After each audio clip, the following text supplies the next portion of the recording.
Windsor held its breath. Catherine, the Princess of Wales, stepped into the gardens of Frogmore, sunlight filtering through ancient trees as early autumn whispered across the lawns. From the opposite side, Melania Trump appeared like a gust of runway glamour, her wide-brimmed hat casting a sweeping shadow across her face, drawing a bold line on the ground.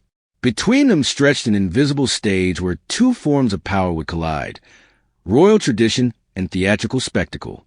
For 3 days of protocol, from September 16th to 18th, the palace program promised diplomacy and ceremony, yet every lens waited for one moment alone. The instant Catherine and Melania stood side by side, and the only question was, who would command the light?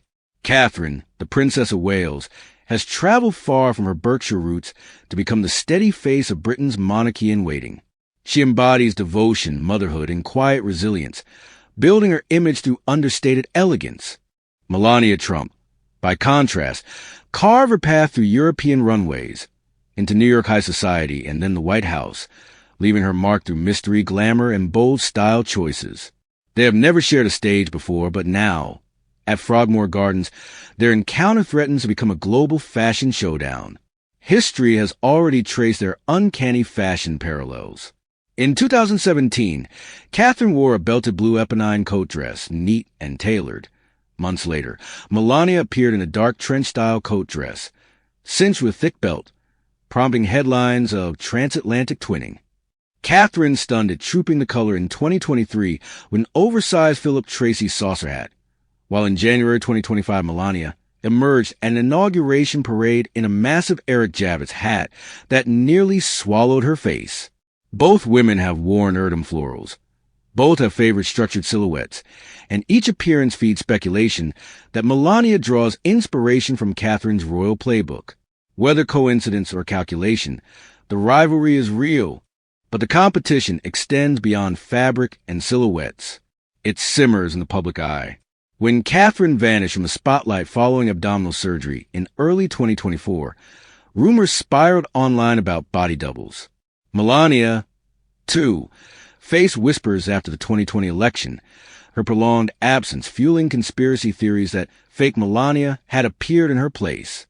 Late-night hosts from Jimmy Kimmel downward mocked the parallels, turning their disappearances into punchlines. And there were polls. Gallup surveys once suggested Melania briefly edged Catherine in popularity, peaking in 2019, while the princess's ratings dipped. Neither outshone Michelle Obama, but the numbers themselves became fuel for the ongoing debate. Who truly captured the world's admiration? Even their hair has become a battlefield.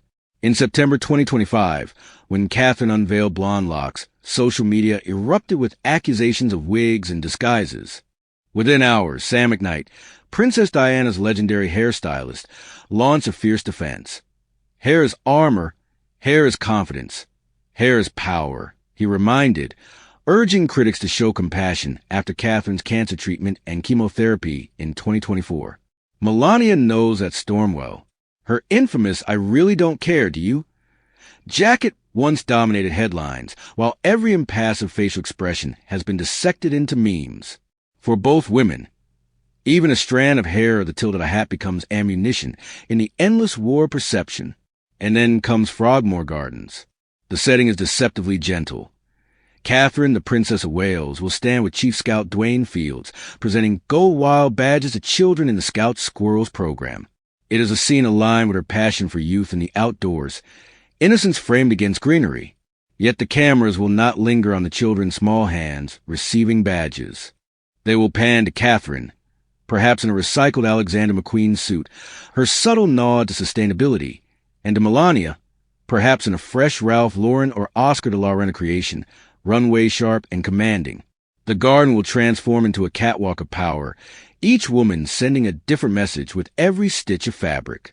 When Catherine ties her hair into a simple bun with her own hands, as she once did during a textile workshop, it is a gesture of closeness and relatability.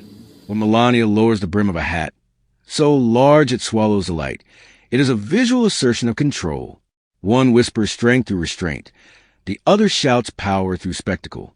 And Windsor will be the mirror, reflecting two worlds in stark contrast. Analysts, fashion editors, and royal watchers will parse every detail. The height of a heel, the shade of a lip, the breadth of a smile. Online, hashtags will explode with debates. Did Catherine outshine through humility, or did Melania dominate through audacity? Behind the spectacle lies deeper symbolism.